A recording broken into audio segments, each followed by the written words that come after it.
puzzle सोरही के दीदवा क्या बाइकरी करत लोग कुछो हम कहते तो कुछो कहते चाली आ तो कहावा में पिजल सारिया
पुरस्कार के दुनिया में चली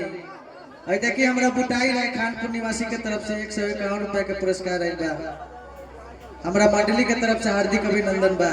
अतुल कुमार से निवेदन बा कि यहाँ आई मंडली में अतुल कुमार तो सब दिया